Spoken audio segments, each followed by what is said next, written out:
श्री शिवाय नमस्तुभयम। दोस्तों, जैसा कि आप सभी लोग जानते हैं कि 10 जुलाई 2026 शुक्रवार को पड़ रही है आषाढ़ महीने की कृष्ण पक्ष योगिनी एकादशी, जो बहुत ही खास है।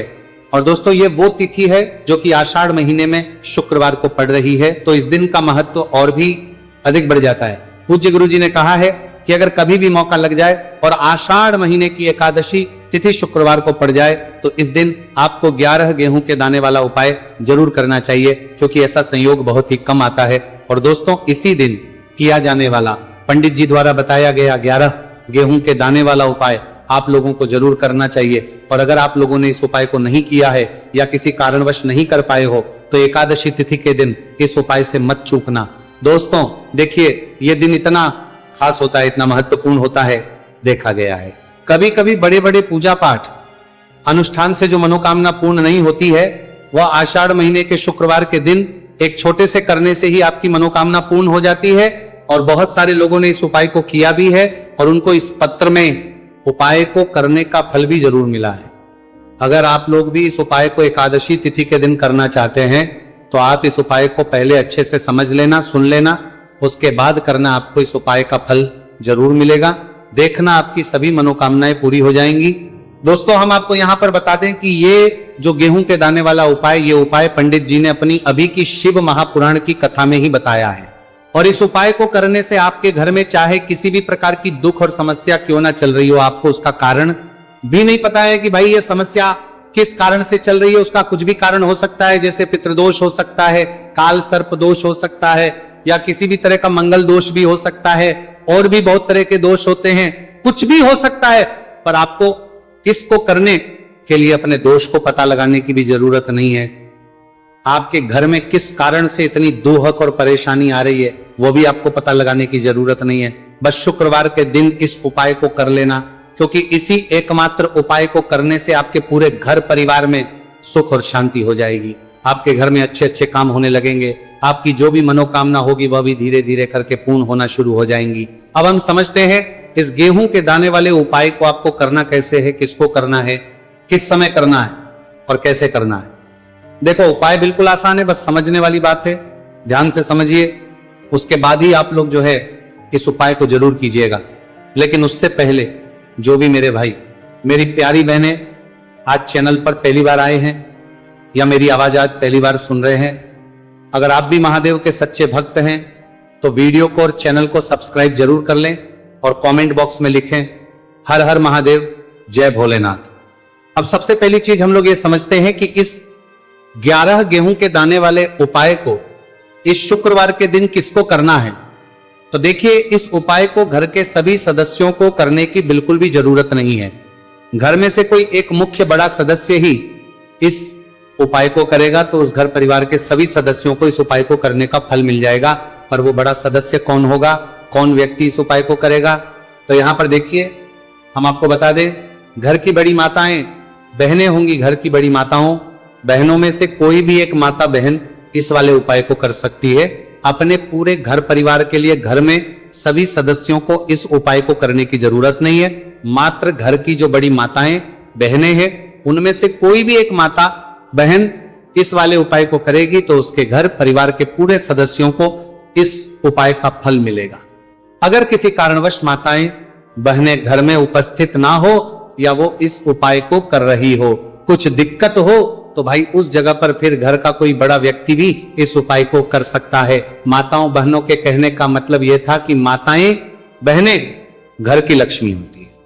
जब घर की लक्ष्मी कोई उपाय करती है तो निश्चित ही भगवान शिव जी बहुत जल्दी प्रसन्न होते हैं और उपाय का फल में बहुत जल्दी और बहुत बड़ा करके भी यहां पर देते हैं। तो आप लोग ये बात समझ गए होंगे। अब हम ये बात समझते हैं इस वाले उपाय को हमें करना किस समय है। इस 11 गेहूं के दाने वाले उपाय को हमें इस शुक्रवार एकादशी तिथि के दिन करना किस समय है। तो देखिए, इस उपाय को करने का जो समय है शाम का समय है। अब देखिए, यहां पर हम मुख्य रूप से सुबह का समय नहीं बोलेंगे, क्योंकि देखिए ये जो नया साल है और आप सभी लोग जानते हैं इसका शाम का जो समय होता है ना, इस दिन भगवान शिव और माता पार्वती जी का सबसे प्रिय दिन होता है। तो आप लोग इस गेहूं के दाने वाले उपाय को शाम के समय में कर सकते हो। और देखो, अगर सुबह करोगे तो आप 8 बजे से 11 बजे के मध्य उपाय को कर सकते हो। और देखो, अगर शाम के समय कर रहे हो तो इस दिन जरूर शाम के समय का ध्यान रखना कि रात के 6 बजे से लेकर 7 बजे के बीच में अगर आप इस उपाय को कर सकते हो तो बिल्कुल कर लेना। पूरी कोशिश करना, आपको उपाय का फल जरूर मिलेगा। यह बात आपको समझ आ गई। अब बात करते हैं उपाय की। देखो, गुरुजी ने कहा है कि अगर शुक्रवार के दिन एकादशी तिथि व्रत पड़ जाए तो इस दिन आपको 11 गेहूं के दाने वाला तो अवश्य ही करना चाहिए। देखो, यह उपाय यदि आपके जीवन में कर्जा बहुत अधिक है, आपके जीवन में संकट बहुत अधिक रहते हैं, आपके ऊपर बहुत अधिक विपदा आ रही है, बार बार आपको अपने व्यापार में और अपने धन में हानि देखने को मिल रही है, यानी कि आपको प्रत्येक कार्य में हानि हो रही है, तो आपको यह उपाय करना चाहिए। देखिए, इस उपाय के लिए आपको 11 गेहूं के दाने आपको लेने हैं। ठीक है, 11 लेने के बाद में आपको जरूरत होगी चावल के दानों की। 11 चावल के दाने और 11 गेहूं के दाने, और चावल के दाने खंडित नहीं होने चाहिए। अब आप कहोगे भैया गेहूं कहां से लेने हैं? देखो, आपको किसी भी किराना स्टोर पे गेहूं के दाने मिल जाएंगे, जाके ले लेना। ठीक है ना? 11 गेहूं 11 चावल के दाने लेने हैं। साथ ही साथ आपको एक तांबे का लोटा लेना है और उस तांबे के लोटे में आपको जल भरना है। जल आपका खुद के घर का होना चाहिए, मंदिर का नहीं होगा। अब आप ये सब सामग्री लेकर पहुंच जाओगे महादेव के शिवलिंग के पास में। शाम के टाइम पे प्रदोष काल में देखो, जब आप ये उपाय कर रहे हो तो अपना फेस रखना उत्तर दिशा, नॉर्थ डायरेक्शन की तरफ। अब यहां पे जो मैं आपको क्रम बताने जा रहा हूं ना, उस मेरे क्रम को बहुत ध्यान से सुनिए। महादेव को अगर कोई सबसे प्रिय है ना, तो उनकी सबसे छोटी पुत्री जिनका नाम है माता अशोक सुंदरी, जो आपके पास में चावल के 11 दाने हैं ना, चावल के 11 दानों को माता अशोक सुंदरी के स्थान पर आपको अपना नाम और गोत्र बोलते हुए समर्पित कर देने हैं, है ना। चावल के दानों को रखने के बाद में जो आपके पास में तांबे का लोटा है ना, उस तांबे के लोटे को कहीं पे भी हम जल नहीं चढ़ेंगे। सिर्फ और सिर्फ माता पार्वती का जो हस्तकमल आपको दिख रहा है, यहीं पे गोल गोल आपको समर्पित करना है, उसी जल को, और कहीं नहीं। ना तो माता अशोक सुंदरी के स्थान पर, ना तो के ऊपर, सिर्फ आपको यहाँ पे गोल गोल जलाधारी पर आपको उस जल को समर्पित करना है। अब आपके पास में बचे हुए हैं 11 गेहूं के दाने और बचे हैं। उन्हीं 11 गेहूं के दाने को आपको अपनी मनोकामना, अपने विशेष कहते हुए महादेव के शिवलिंग के दाने ऊपर अगर आप एकादशी तिथि के दिन प्रदोष काल में समर्पित कर देते हैं तो आपकी जो भी मनोकामनाएं होंगी, जो भी विश होंगी, महादेव पूरी जरूर करते हैं। अन्न समर्पण करने से, उस खासकर गेहूं को समर्पण करने से हमारी इच्छाएं पूरी होती हैं। और अगर वो दिन एकादशी तिथि का दिन हो, तब तो इससे सुंदर संयोग कुछ भी नहीं हो सकता। आपकी इच्छाओं को पूरा करने के लिए बहुत स्पेशल, बहुत प्यारा सा उपाय आप सभी को जरूर करना है। ध्यान में रखिएगा, यह उपाय प्रदोष काल में करना है। देखो, गुरुजी ने कहा है भगवान शिव के शिवलिंग पर 33 कोटि देवी देवताओं का वास होता है। अगर हम लिंग के सामने कुछ भी उपाय करते हैं तो हमारे सभी देवी देवता हमसे खुश हो जाते हैं। यह उपाय आपको अवश्य करना है। देखो, सुबह के टाइम नहीं कर सकते, ठीक है। अब बात करते हैं अगले उपाय की। देखिए, इस उपाय के लिए आपको 2 दीपक लेने होंगे। दोनों ही दीपक आप मिट्टी के भी ले सकते हैं और दोनों ही दीपक आप शुद्ध आटा मढ़कर उनके भी तैयार कर सकते हैं। अब दोस्तों, दोनों ही दीपक के अंदर आपको शुद्ध घी का प्रयोग करना होगा और एक दीपक अंदर आपको गोल रुई की बाती का प्रयोग करना होगा और एक दीपक के अंदर आपको लंबी बाती का प्रयोग करना होगा। लंबी बाती वाले दीपक के अंदर आप मौली वाला जो धागा आता है कलावा का, उसकी बाती का प्रयोग भी आप लंबी बाती वाले दीपक के अंदर कर सकते हैं। देखिए, 2 दीपक वाला यह चमत्कारी उपाय केवल शुक्रवार की रात्रि में ही किया जाता है, इसीलिए आपको इस उपाय को बहुत ही ध्यान से समझना।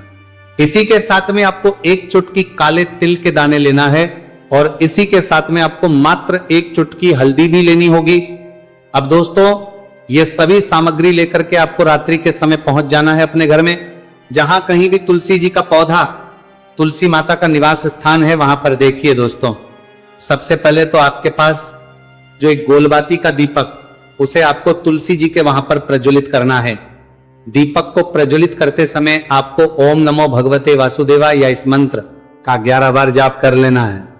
अब देखिए दोस्तों, आप जो 1 चुटकी काले तिल के दाने लेकर के आए हैं, उन्हें आपको अपने सीधे हाथ में रखना है और जो आपने गोलबाती वाला दीपक प्रज्वलित किया है माता तुलसी जी के वहां पर, उसके ऊपर से आपको इन 1 चुटकी काले तिल को घड़ी की दिशा में घुमाना है। आपको अपना नाम और अपनी गोत्र को बोल देना है और फिर आपको इन काले तिल को उससे जलते हुए दीपक के अंदर डाल देने हैं। देखिए, काले तिल भगवान विष्णु के पसीने से उत्पन्न हुए, और जब हम यह दीपक रात्रि में प्रज्वलित करते हैं तो इससे हमें हमारे कर्ज में राहत मिलती है, हमारे जीवन में धन प्राप्ति के नए नए मार्ग खुलते हैं, हमारा अगर कोई भी कार्य रुका हुआ है तो वो भी परिपूर्ण होता है।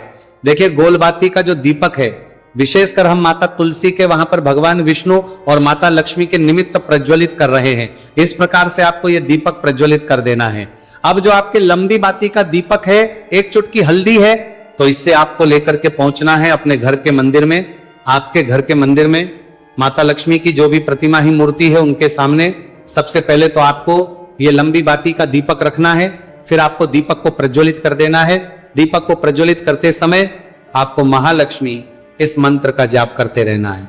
अब दोस्तों, आपके पास जो एक चुटकी हल्दी है उसे आपको अपने सीधे हाथ में रखना है, और इस एक चुटकी हल्दी को आपको उस दीपक के ऊपर से 11 बार घड़ी की दिशा में घुमाना है, और आपको महालक्ष्मी नमः मंत्र का जाप करते रहना है, और इस एक चुटकी हल्दी को आपको उसे दीपक के अंदर डाल देना है। देखिए, एक चुटकी हल्दी वाला जो दीपक है आपके जीवन से दुर्भाग्य को समाप्त करता है, माता लक्ष्मी की आपको कृपा प्राप्त करवाएगा, धन प्राप्ति के आपके जीवन में नए मार्ग बनाएगा।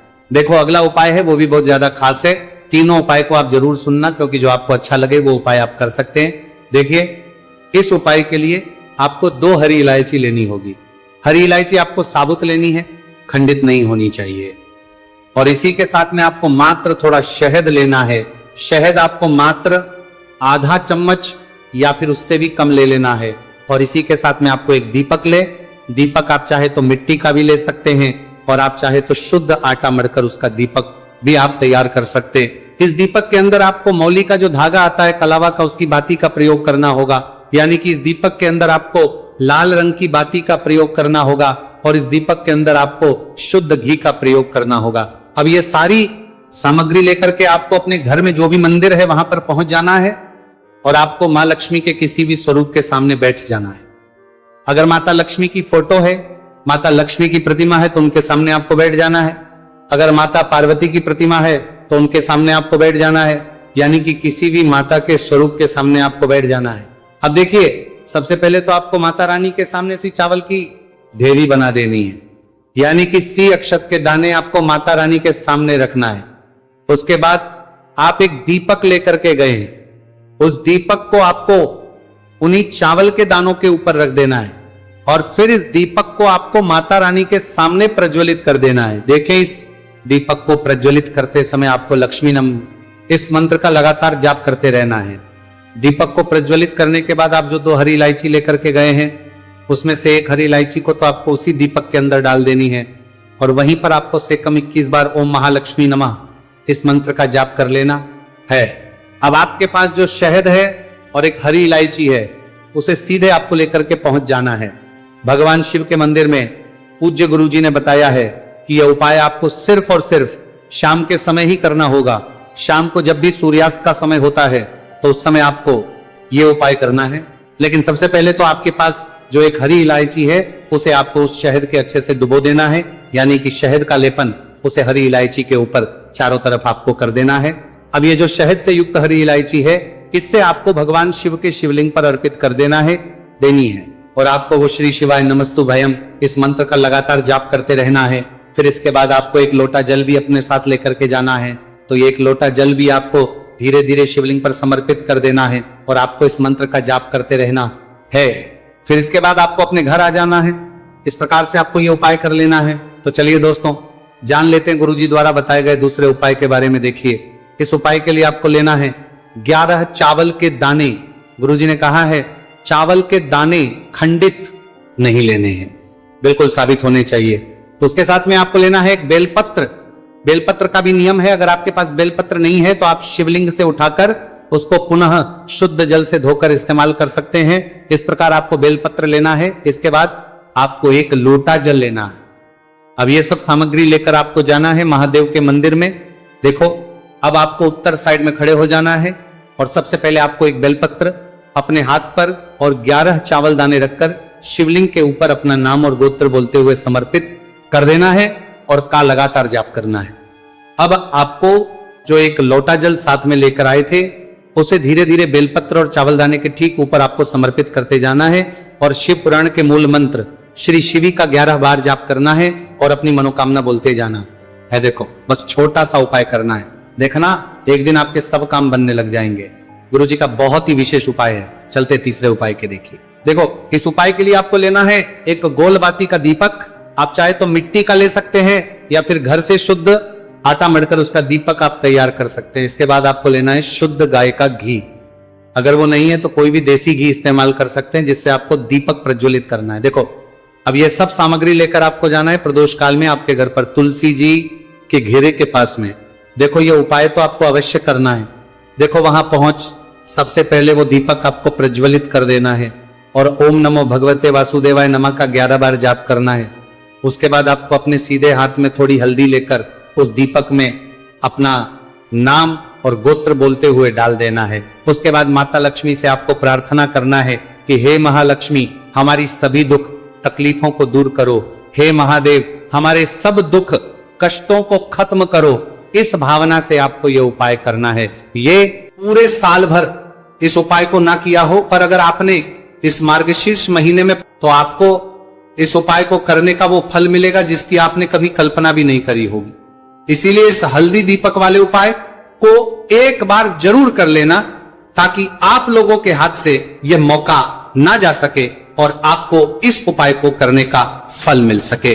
दोस्तों, ये उपाय पंडित जी ने अपनी अभी की ही शिव महापुराण की कथा में बताया है, जो इस उपाय को आज हम आपको बहुत अच्छे से समझाने वाले हैं।